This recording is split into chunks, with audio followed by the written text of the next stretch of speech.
Porque você começa a discernir os caminhos de Deus no mistério, você começa a discernir a resposta de Deus por trás da aparente não resposta ao seu pedido, e você vai começando a se surpreender com as maravilhas de que Ele fez infinitamente mais do que tudo quanto pedíamos ou pensávamos, a menos que você seja tão mesquinho que te ofereça um Cadillac e você prefira um velocípede.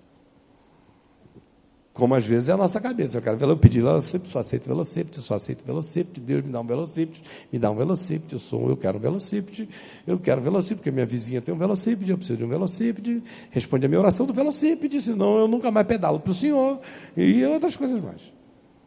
Assim, com essa maturidade maravilhosa que nós temos. Será feito. Aí ele diz que isso tudo acontece se a gente permanece no amor e nos mandamentos dele. Aí a gente já fica pensando em mandamento com a cabeça cristã, religiosa, de novo de mandamento, listão. É ou não é? Mandamento já arrepia. Ih, meu Deus, mandamento, mandou. Mandou. Agora até tem a expressão mandou bem, que está começando a melhorar o mandou, né? Porque antes mandou era um horror. Eu que nasci em 55 e cresci numa geração, 60 era ano dos butiniques e 70 dos hippies. Imagina, quando dizem mandou, me dá erisipela. Que eu já nasci dizendo não, me explica, mas não me manda. Não sai me mandando, me explica, que eu bem explicado vou onde você nem imagina. Mandado não sai do lugar. Aí vem mandamentos. Aí você ouve na igreja ainda o reforçamento dos mandamentos, aí pegam Moisés, pegam Levítico, pegam tudo que Jesus não era e nem disse vira dele. E tudo que não era parecido com ele propositalmente para chocar a consciência humana com a impossibilidade de ter justiça própria, ainda assim a gente agrega a ele como valor que ele veio matar. E que para nós parece que ele veio ressuscitar. Parêntese. Essa semana a Adriana foi num programa de televisão, lá bateu um papo com umas mulheres, é um programa tipo Ana Maria Braga Evangélica. Receita, cozinha, não sei o que e tal. E ela vai lá para no meio das receitas botar uns santos venenos assim, suscitar umas questões. Aí surgiu o papo lá sobre virgindade. Virgindade feminina, eu achei interessante, que a masculina ninguém questiona. Você já viu alguém com problema com a virgindade masculina? Não encontrei. Mas com a feminina é um problema. Aí, eu também nunca encontrei uma mulher que disse, eu não vou casar com esse homem porque ele não é virgem. Ao contrário, as meninas já dizem, graças a Deus ele não é, já chegou assim mandando ver e eu não perdi tempo. Agora, o contrário é toda hora. Não quero não, porque não é mais virgem, sei lá, o que é que pegaram, o que é que fizeram, onde é que puseram, como é que foi. Não quero. Desculpem, meus irmãos, só estou falando, se está te constrangendo é porque é verdade dentro de ti, porque se não for, você está alegre só. Quem está pesado aqui é porque está pesando. Então, olha só, aí ela foi lá no programa, aí vem a história da virgindade feminina. Aí chega um pastor e dá uma opinião. Quem é que quer levar uma roupa velha para casa? Quem é que quer? Você pega uma roupa velha ou você pega uma roupa nova? E ela disse, o pior é que o cara era assim, mais velho do que o santo sudário. E ainda estava com aquela moral toda, o indivíduo lá. Aí ela disse que não se segurou, né? Falou, olha aqui, deixa eu te falar uma coisa. Eu casei com 43 anos de idade. Quem andou na minha frente carregando a minha aliança foi a minha filha lindona, mulher, com uma aliança na mão, e atrás 2 guarda-costas, um de quase 2 metros e um de 1,90 m, praticamente, os meus 2 filhos. E eu casei virgem. Virgem de tudo. 3 filhos e virgem sem ser Nossa Senhora, dá para acreditar? Começou tudo nada, do Gênesis, não sabia coisa nenhuma, o mundo foi criado aos 43 anos de idade, para mim. Agora, se o senhor quiser ficar na lei, é muito fácil, vamos aqui abrir Deuteronômio, que tem essas leis aqui, da virgem, da estuprada, dos filhos rebeldes, do não sei o quê. Os filhos a gente bota no madeiro, deixa o pintainho comer o olho até o bicho morrer. A estuprada, que não deu a sorte de gritar na cidade, porque a mulher em Israel, para não ser apedrejada, se fosse estuprada, o estuprador tinha que não tapar a boca dela. Porque se tapasse e pegasse, a bichinha fica... ninguém ouvir. Aí a suspeição era tão grande que ela podia ter feito porque quis, que ela ia ser apedrejada, querendo ou não querendo. Vocês vejam a bondade da história inteira, né? Aí ela foi lendo a lista inteira do que acontecia com a virgem, da verificação do sangue, de não sei o quê, de não sei o quê. Falou, se o senhor quiser, a gente fica com a lei, e eu ainda tenho mais 1 bilhão de outras leis ali a acrescentar, para o senhor viver nelas todinha, com o maior desespero da sua existência. Ou então vamos parar de ser seletivo e dizer o que a palavra diz, que a lei morreu em Cristo, para que a gente se casasse com Deus em novidade de vida, e para que daqui para frente, que prevalecesse, fosse o mandamento do amor na consciência. Isso é a fé em Jesus, o resto é o que vocês inventaram. Então, olha aqui, aí Jesus sai dessa história do pedireis o que quiserdes e vos será feito, e diz, o meu mandamento é este, que vos ameis uns aos outros. Permanecereis em mim se guardardes os meus mandamentos, no plural. Aí a gente já diz, ih! Aí ele diz, e o meu mandamento é esse, porque os mandamentos todos de Jesus são um só.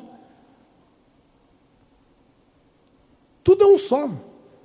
Tudo mais se deriva dali, e sem aquilo ali, nada mais é só performance. Como 1 Coríntios 13 diz, pode dar o corpo, pode falar em línguas, pode profetizar, pode exercer a fé, pode operar milagres, pode curar, pode ter sabedoria, pode ter conhecimento, pode ser equilibrado, pode ser o rei da sensatez, mas se não tiver amor, nada disso aproveitará. Então, da mesma forma, é o fruto do Espírito. O fruto do Espírito aí vem uma lista plural, porque só existe aquela pluralidade se houver a singularidade do amor. Por isso os meus mandamentos são um, que vos ameis uns aos outros.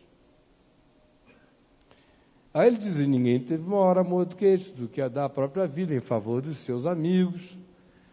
Eu já não vos chamo os servos, os tenho chamado amigos, porque os servos não sabem o que faz o seu senhor, mas tudo quanto eu ouvi do meu Pai vos tenho dado a conhecer. E aí a gente chega num segundo momento disso aqui. O primeiro é da existencialidade que se vincula completamente nele, vive dele sem justiça própria e dá fruto. E a vontade do Pai é que esse ser dê fruto, esse ramo dê fruto, porque o que dá fruto, ele limpa para dar mais fruto ainda. E Jesus afirma, e essa é a vontade do meu Pai, que deis muito fruto.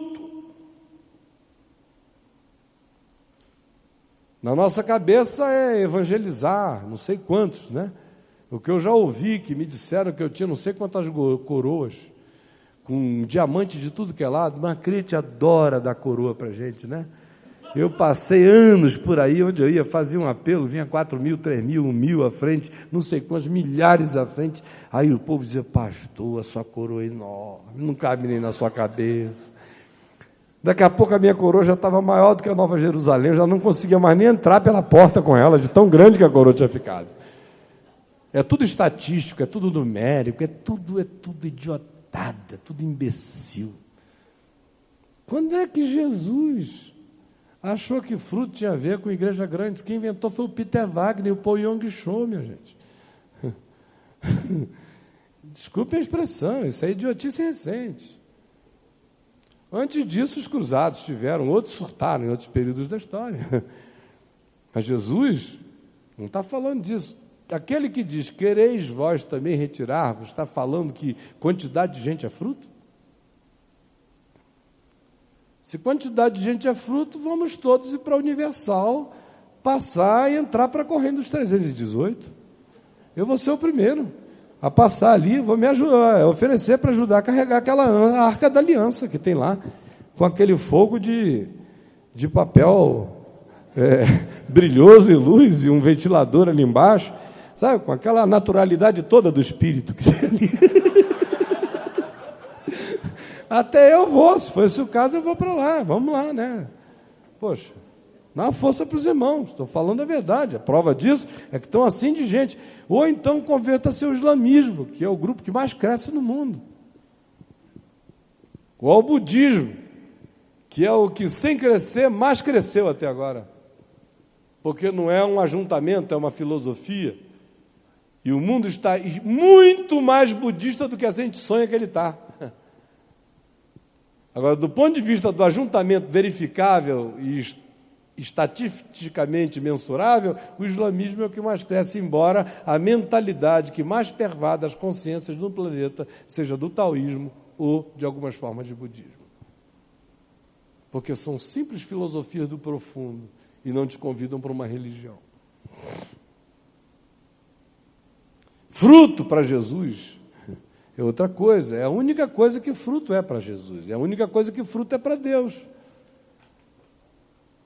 Ele usa essa linguagem tão básica porque qualquer idiota pode entender, a menos que o cara vire religioso, aí vira outra coisa. Porque o que é fruto, se não a extensão da natureza, da árvore? Isso é fruto. É só a extensão da natureza da árvore. Ele fica o tempo todo usando essa lógica para ver se a ficha cai. Escuta, espinheiro, pé de mandacaru produz uva. Murteiras produzem figos. Como é que vocês podem ser maus e produzir frutos bons? Ou raça de víboras,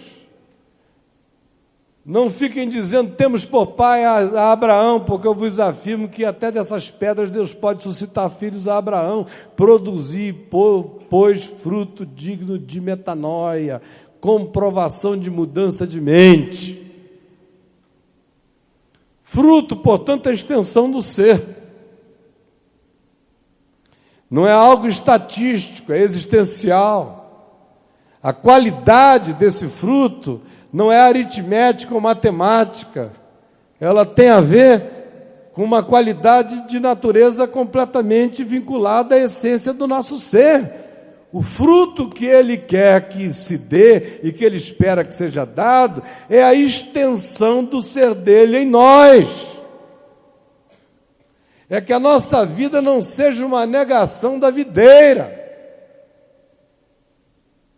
O fruto é a confirmação da nossa vinculação à nossa origem. É a continuidade não ininterrupta da mesma qualidade e essência. Esse é o fruto.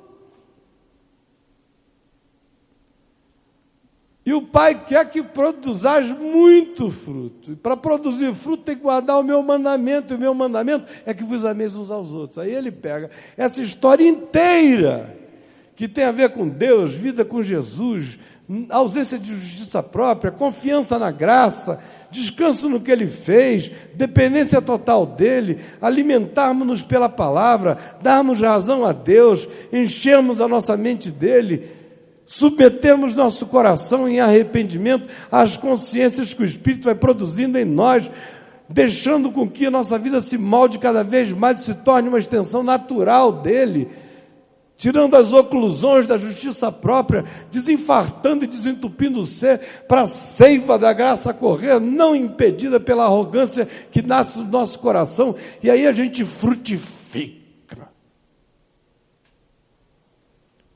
em amor. Fruto do Espírito é amor, meu mandamento é que vos ameis uns aos outros. Ele não tem mistério nenhum, ele só está falando o óbvio. Aí vem desse nível aqui, em que aparentemente nos faz pensar que é possível ter dois tipos de vida esquizofrenizada na Terra, que é aquela vida onde eu amo muito a Deus, mas não gosto muito dos meus irmãos, ou dos seres humanos, não é? A maioria de nós ainda tem essa ilusão, que você pode substituir o amor pelo próximo por uma semana de oração, que você pode substituir perdão por dízimo, que você pode substituir carinho por performance, que você pode substituir solidariedade por um trocado descomprometido, que você pode substituir amizade por uma exortação mal-educada e que abandona o cara na rua sozinho, perdido. E você vai embora dizendo: o sangue dele não está na minha cabeça, o sangue dele não está na minha cabeça. Isso é só para enganar você e fazer você ficar mais piorado. Fruto. Não tem fruto sem amor. Sem amor nada aproveita. Aí a gente entra numa questão que aparentemente é romântica, e como eu disse, não é. Ela começa com uma esquizofrenia na nossa cabeça, quando o cara diz: eu estou muito bem com Deus, mas estou muito mal com os seres humanos. Vem João, desmonta essa história inteira e diz que Deus decidiu ser amado no próximo. Que eu não digo nada para Deus quando levanto a minha mão ao alto, como Isaías 58 nos afirma, e fico fazendo juras de fidelidade eterna, se isso não desembocar na frutuosidade da misericórdia, da graça, do acolhimento, do amor, do perdão, que é o mandamento insuportável. Porque a gente prefere os 10, mas não o amor. A gente prefere qualquer coisa, mas não o amor. O amor acaba com o poder das nossas justiças próprias. O amor acaba com os nossos direitos. Porque quando o direito prevalece, você diz: eu não vou sair daqui porque eu estou certo, ele que venha. Mas o amor abandona direitos. O amor caminha o caminho da humildade. Ele não se vinga, ele não sabe nem ficar alegre quando o cara que te arrebentou se estrupiou. Porque ele não se alegra com a injustiça, ele só se regozija com a verdade. Mas isso é apavorante. Por isso a gente prefere o Bill Bright com as 4 leis espirituais. Por isso a gente prefere distribuir o filme Jesus no mundo inteiro para fazer de conta que a gente está dando fruto. Por isso a gente prefere as células dos 12, para a gente pensar que está dando fruto. Por isso a gente prefere o coral da igreja, ou entrar no grupo de coreografia, ou qualquer performaticidade de nós para nós, para a gente pensar que está dando fruto, e não ter que ser frutuoso em amor, e não ter que amar a Deus no irmão. Porque se de um lado a minha ligação e a vida vem da seiva, da videira verdadeira, o fruto dessa conexão se manifesta como amor. O mandamento de amar uns aos outros é o fruto dessa seiva. E não adianta, porque não tem um atalho para isso.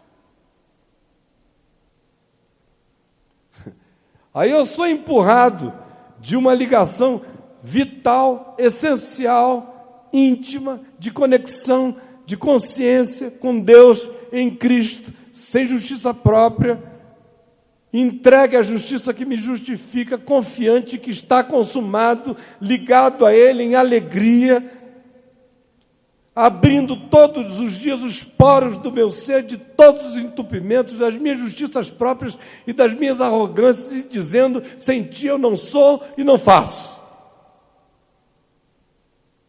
E de um outro lado,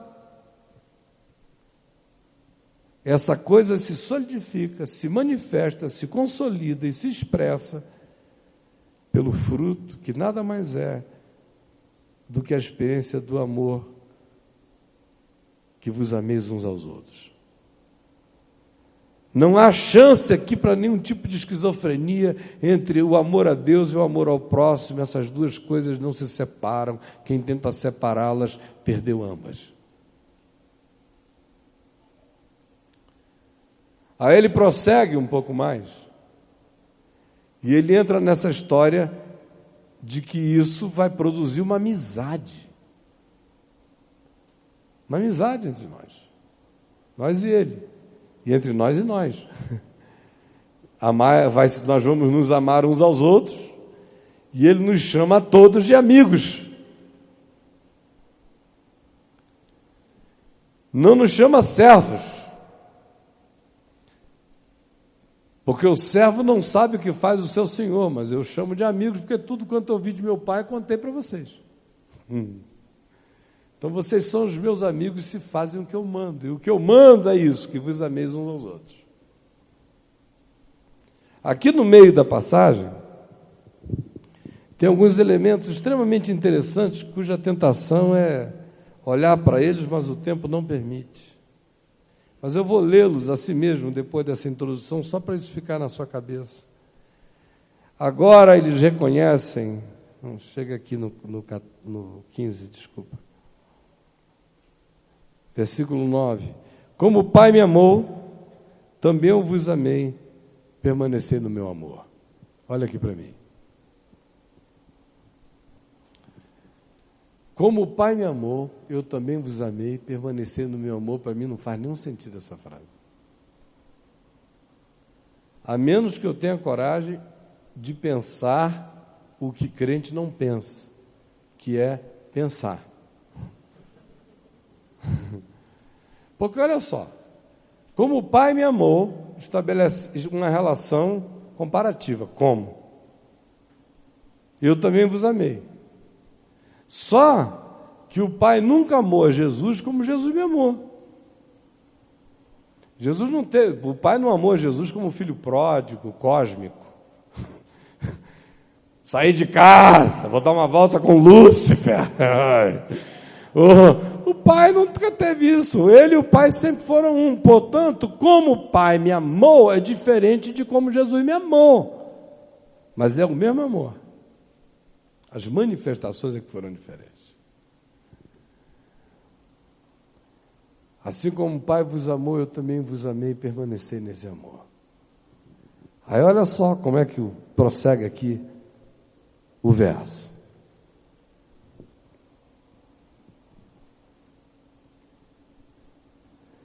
Se guardardes os meus mandamentos e permanecerdes no meu amor, assim como também eu guardo os mandamentos do meu Pai e no seu amor permaneço.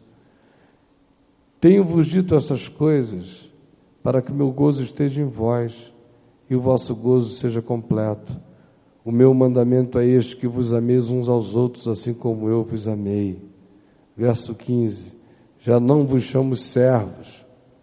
Verso 16. Não fostes vós que me escolhestes a mim, pelo contrário, eu vos escolhi a vós outros e vos designei para que vades e deis fruto, e o vosso fruto permaneça, a fim de que tudo quanto pedides ao Pai em meu nome, eu vou-lo conceda. Você veja como a relação de oração e conexão estabelece o fruto como resposta natural de tudo, tanto para a vida quanto para a oração. A questão inteira não tem a ver com aprender a perturbar a Deus nos céus. A questão inteira tem a ver com parar a perturbação do inferno em nós e nos pacificarmos em Deus. E é dessa harmonia que nasce todo fruto e toda resposta de oração que faz bem para o ser. Isto vos mando, que vos ameis uns aos outros.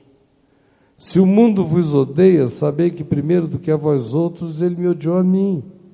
E aí ele entra nessa história do choque que esse estilo de ser produziria num planeta.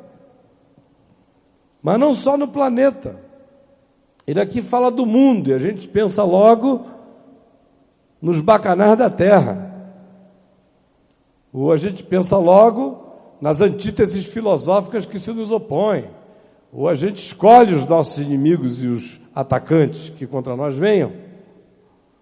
É o mundo. Só que o conceito de mundo, lá no site, eu dei uma palhinha essa semana sobre isso, quem quiser dê uma lida que ajuda a entender melhor o assunto, é uma das coisas que mais atrapalham a mente cristã a discernir o significado do Evangelho, porque mundo para crente é uma coisa doida, e como é tão doida, eles preferiram ficar com a pior loucura. Porque Deus amou o mundo, ao mesmo tempo João diz, aquele que ama o mundo, o amor do Pai não está nele. Aí o cara diz, não sei o que eu faço, Deus ama e eu não posso amar. Aí ele disse, então eu vou odiar. Fazer o seguinte, ó, Deus, tu ama e eu odeio, tá legal? Aí vem a igreja, para simplificar a história, como ela não quer o cara livre, não quer o cara na rua, não quer ele pensando, não quer ele com consciência própria, não quer ele decidindo, não quer ele decidindo se vai dar o dízimo dele hoje aqui, ou se vai dar para um familiar miserável que está passando fome. Ela quer dizer, olha, se não trouxer para a casa do tesouro, está em pecado, roubando contra Deus, e o pobrezinho da mãe dele lá morrendo.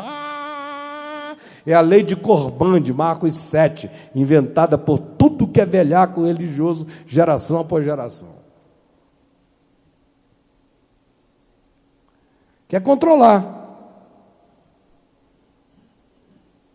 o tempo todo. E aí, o que acontece?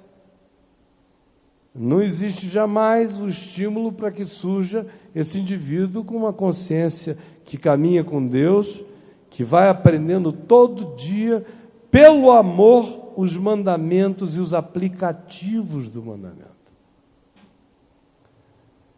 Ezequiel tinha dito que o sonho de Deus era tirar o coração de pedra e colocar o de carne, e inscrever nele os mandamentos. Jeremias tinha dito a mesma coisa. Paulo diz que quando o Evangelho chegou e o Espírito começa a falar conosco, já não mais em tábuas de pedra, mas agora escrevendo em corações, conforme 2 Coríntios capítulo 2, está se cumprindo o sonho de Ezequiel e de Jeremias, de formar consciências e individuação. Só que esse é um processo que demanda todo dia o exercício da consciência e do amor, porque você não entrega a sua vida a um pastor que diz, meu filho, vai por aqui, vai por ali, faça isso, faça aquilo, case com ele, descase dele, decide quem é que Deus uniu, quem é que Deus não uniu, quem é que não sei o quê, quem é que... Não.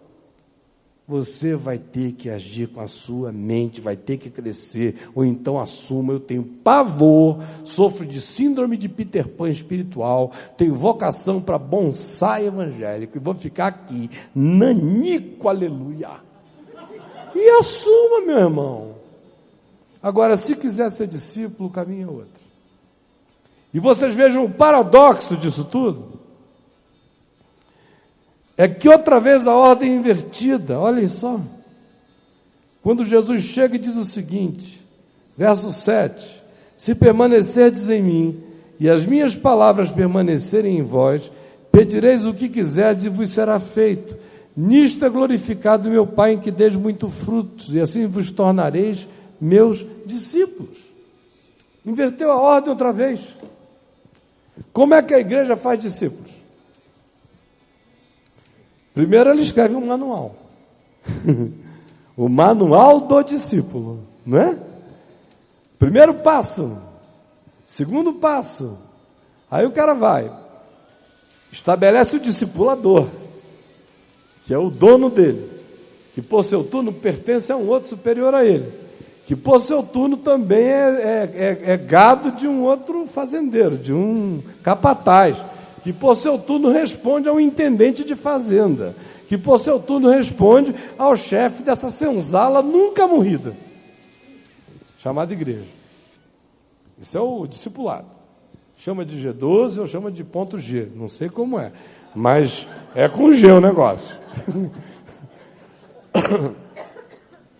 Deve ser 12, porque eu nunca vi ninguém sair com muita alegria disso aí, só vejo sair doidos, caras. Muito doido. Tem alguns aqui que tem histórias fartas para contar, né? Qual é o teu nome? G12, porque nós somos 12. Seja qual for o caminho, o discípulo é feito assim. Ele é um cara que a gente fabrica. A gente vai ensinando, tapinha para lá, tapinha para cá, babá, ele tem que virar. É um escoteiro de Deus. Lá vou eu. Vai lá, meu filho. Ensino ele. A criança não para nunca de usar calça curta. É discípulo. Jesus inverte essa ordem. Ele diz que é preciso ficar ligado na seiva, tirar a justiça própria, desinfartar o ser, deixar a seiva correr para dentro, saber que essa seiva é dependência dele, é nenhuma arrogância, é justiça que vem da fé, é nenhuma justiça própria, é a frutificação natural da continuação da qualidade essencial de Deus em nós, que é amor, porque Deus é amor, e o mandamento dele não é contrário a ele, o mandamento dele é apenas a afirmação de quem ele é, e ele é amor, ele manda ser como ele é, porque ele nos fez a sua imagem e semelhança, não foi para a gente ficar a antítese dele, é para a gente ficar parecido com ele, e o propósito dele é fazer com que todos nós nos tornemos segundo a semelhança e a imagem do seu Filho. Por isso um Deus que é amor, só dá um mandamento, amor.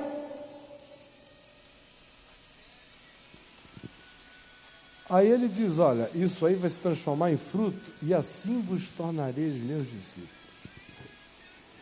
A gente diz, a igreja diz, olha, você vem aqui, eu te batizo, um pouco de água na cabeça, mais água ou menos água, ou eu te afogo, eu só te dou uma molhadinha na testa, seja lá como uma classinha de catecúmenos que é para você, sabe, virar um catequizado, um cara cuja cabeça foi feita, que a gente pode ter confiança de que você, de fato, lê a nossa bula e você se torna um discípulo, que não falta a escola dominical, você vai ouvir sobre Jacó uns 40 anos, mais ou menos, você vai ouvir sobre Abraão, as histórias, as mesmas histórias, você vai saber que Paulo caiu do cavalo, você vai saber toda essa coisa, no máximo você vai saber como é que ele se divide os livros, e você vai saber o que Calvino disse, o que fulano disse, o que não sei o que Beltrano disse, não sei o que mais, e o que o catecismo da nossa igreja determinou, que é como a gente tem que entender isso aqui, e fora desse modo não se entende isso aqui correto, de modo que isso aqui, para ser franco, deixa isso aqui para lá, olha só essa porcaria aqui, porque já que é isso aqui que determina como é que eu tenho que entender isso aqui, para que eu vou me preocupar com isso aqui? Eu fico só com isso aqui, com o catecismo da igreja, e aí viro católico, ainda que eu seja protestante. Pronto, mais simples, mais honesto. Para Jesus, não. Ele só diz que a manga é manga quando a manga apareceu.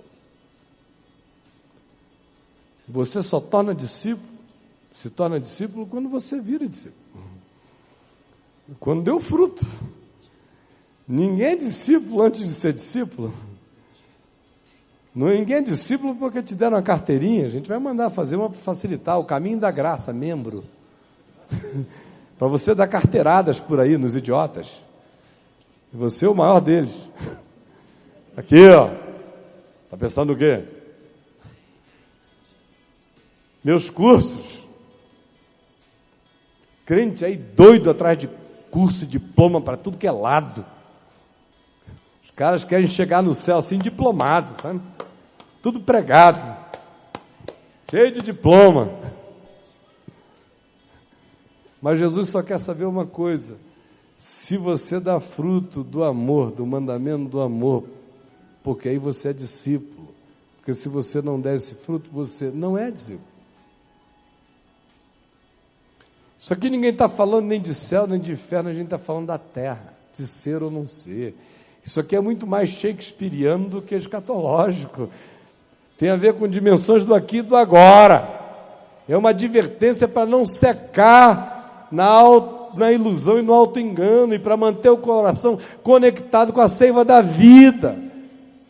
E aí ele vai para aquele ponto que eu já estava, em que ele diz, olha, não se admirem, porque se vocês forem frutuosos em amor, vocês vão causar um incômodo imenso no mundo de desamor. Porque o amor é a maior revolução de pensamento que pode existir na Terra quando ele é praticado. Quando ele é falado, ele é uma bobagem. É romance, é conto de caronchinha, é para distrair a gente.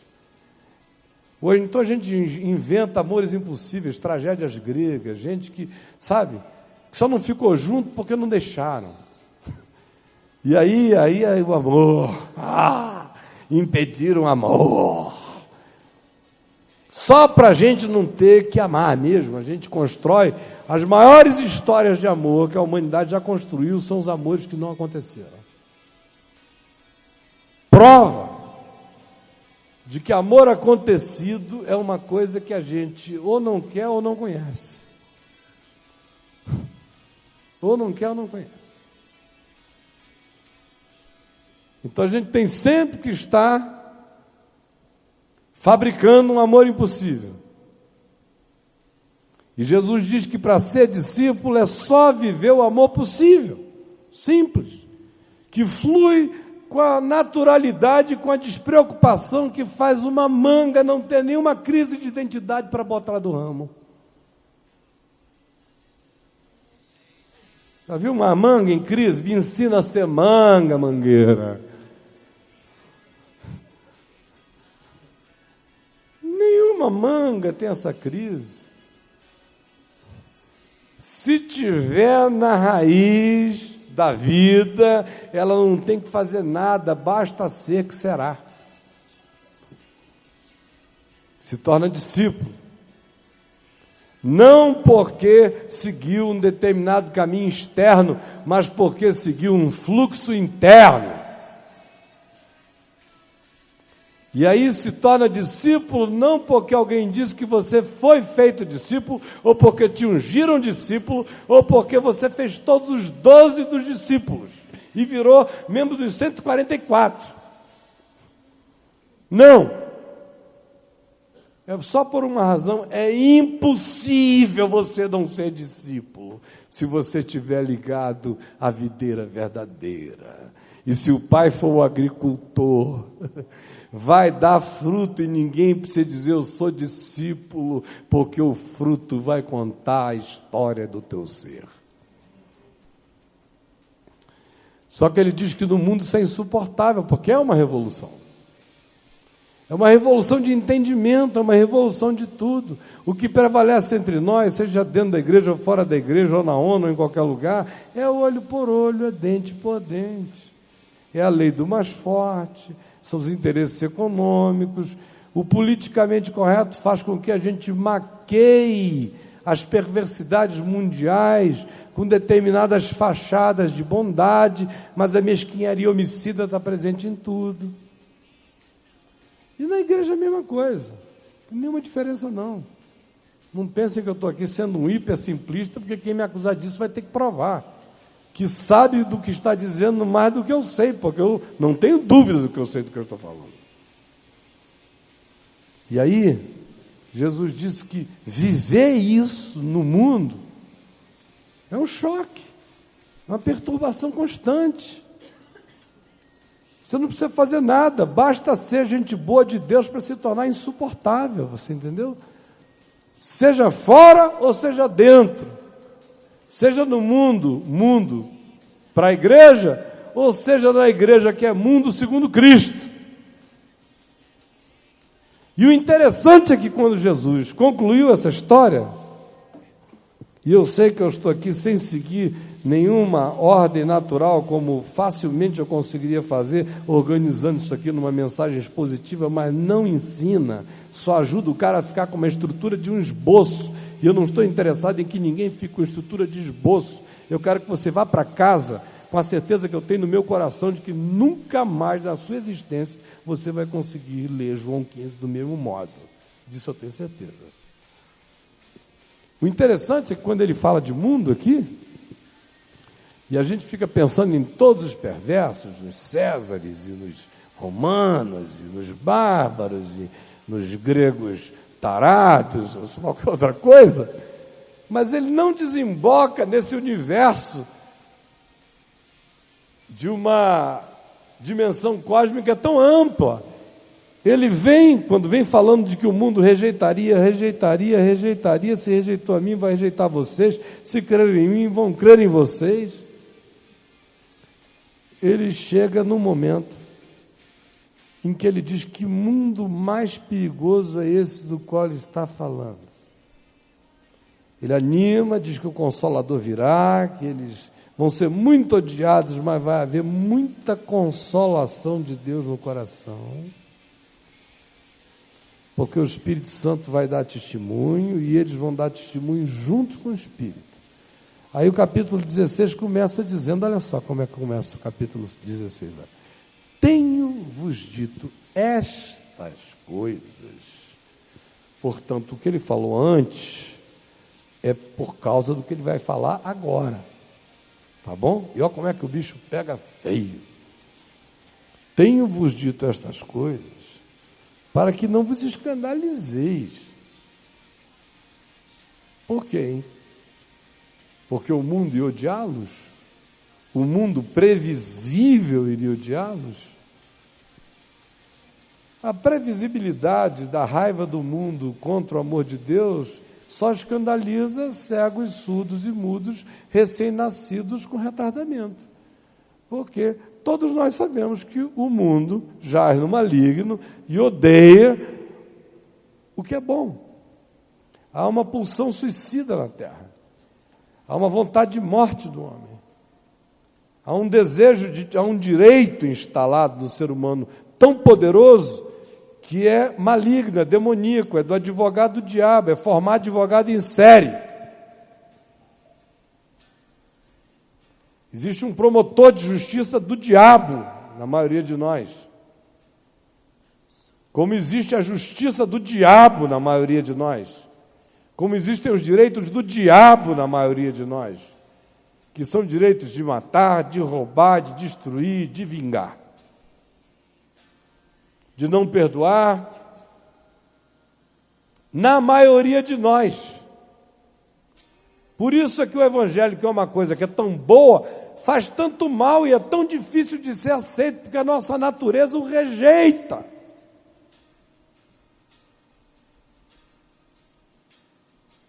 Aí Jesus vem e diz, olha, para vocês não ficarem com esse mundo tão difuso e tão lato, eu vou dizer para vocês de onde é que o risco do maior escândalo vai surgir nessa perseguição, se vocês forem gente só da videira verdadeira, só do fruto, só da seiva, só do amor, só da graça, só do mandamento que gera fruto natural. Tenho-vos dito essas coisas para que não vos escandalizeis. Eles vos expulsarão do panteão, do teatro grego, romano, do Fantasma da Ópera na Broadway, da Marquês de Sapucaí, da sauna, da casa de massagem, de onde? Eles vos expulsarão das sinagogas, ou das igrejas, ou das catedrais, e é da religião, ou do grupo, dos que se dizem discípulos sem ser discípulos, e que pensam que a proximidade do caule da videira garante a performaticidade da vida. Esse pessoal é quem mais persegue o ramo que naturalmente dá fruto como extensão qualitativa de estar ligado à essência da videira verdadeira. É daqui que vem o perigo. É da sinagoga. Mas vem a hora em que todo que vos matar julgará com isto, está tributando culto a Deus, isto farão porque não conhecem nem a mim e nem ao Pai. Estão terminando de verdade?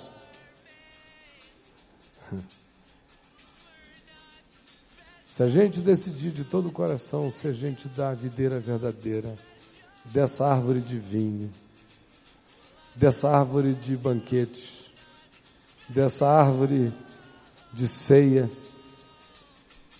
dessa árvore das alegrias do coração humano, dessa árvore da celebração do amor e da vida, dessa árvore da uva. Se a gente decidir ser gente ligada a essa seiva, a essa qualidade, se a gente permanecer nesse amor que nos vincula e desobstrui esse fluxo, se a gente desistir de todas as nossas ajudas ao fluxo, a nossa justiça própria, simplesmente nos entregarmos ao fluir dessa graça e darmos razão à qualidade de vida que em nós é injetada, que é vida em amor. E cumprirmos o mandamento que não precisa ser cumprido quando o amor está instalado, porque quando o amor está instalado, o cumprimento do mandamento não é penoso, porque não tem penalidade nenhuma, só tem qualidade e extensividade do que é em nós, se transformando em frutuosidade do lado de fora de nós e dentro de nós antes. Se a gente segue esse fluxo, o que surge é a amizade de Deus, a intimidade com Deus e a amizade uns com os outros. Se a gente segue esse fluxo, a gente descobre que a permanência no amor de Deus é a permanência nessa consciência que acolhe a dadivosidade do que nos foi dado pelo Pai em Cristo e acolhe o espírito da dádiva, do sacrifício que se oferece por outros. A compreensão desse amor nos faz permanecer na videira verdadeira, sabendo que nós de nós mesmos nada podemos fazer. A consciência de todas essas coisas vai nos colocando cada dia mais num caminho de segurança, de amizade com Deus, que faz com que o nosso coração já não se escandalize com coisa nenhuma. Perseguição do mundo é natural, porque o mundo não gosta de amor. Amor é ofensivo na terra. A terra e o mundo não gostam de perdão. Perdão é coisa de gente mole na terra. A terra não gosta de misericórdia. A misericórdia pode enfraquecer a lei. A terra não gosta de graça, porque no dia que a terra gostar de graça, ela não vai mais poder cobrar por nada. Por isso ela precisa não gostar de graça.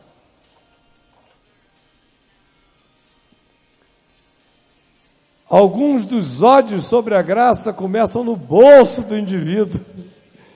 A avareza dele o impede de ter que gostar de uma coisa que seja a favor e merecido, porque ele não admite nenhuma relação que não lhe pague muito bem, a começar do bolso, e chega até a alma.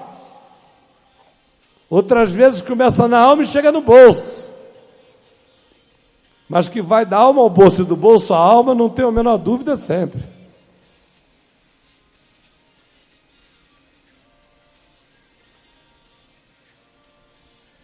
Nós estamos aqui nesse encontro da estação, das estações do caminho, porque nós queremos caminhar como discípulos de Jesus. Não tem nenhum manual para você. E se você é um indivíduo que tem medo de liberdade, aqui não é o teu lugar. Aqui é para quem quer conhecer a verdade e ficar liberto por ela. Para quem quer crescer, ter uma consciência pessoal com Deus, sob a palavra. Aqui ninguém é maior do que ninguém, aqui só tem dons diferentes. Eu só estou falando aqui há 2 horas porque eu estou falando há 32 anos.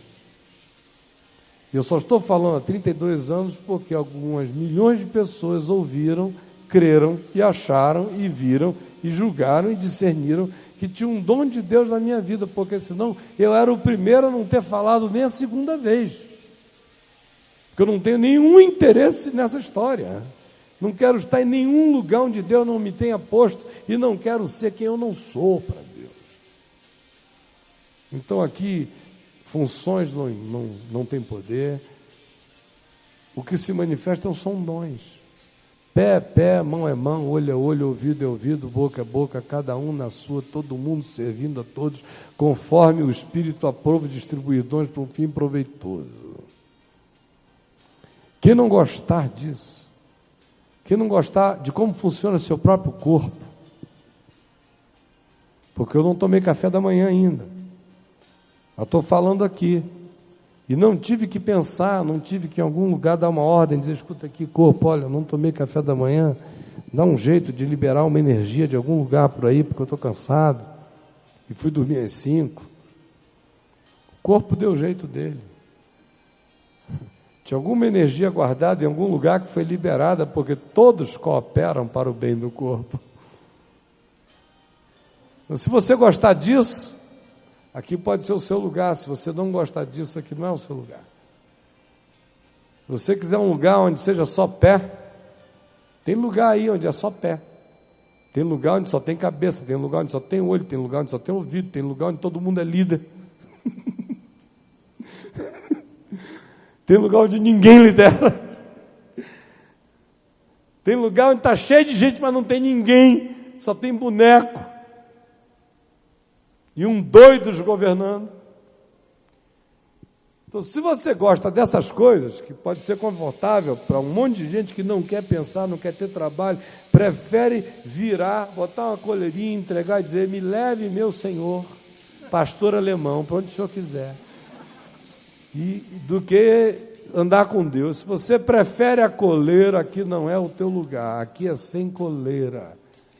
O pai é o agricultor, ele vai te conduzir, o fruto que ele vai produzir será compatível com a qualidade da sua vinculação a ele, conforme a sua consciência no Evangelho. Se não for assim, sozinho, você seca, você murcha, você é jogado no fogo, você vira apenas para alimentar essa fogueira de vaidades que não produz coisa alguma, a não ser guerra, inimizade e arrogância de ramos secos, se arvorando a serem árvores da vida no meio do povo de Deus. Vamos ficar em pé, vamos orar.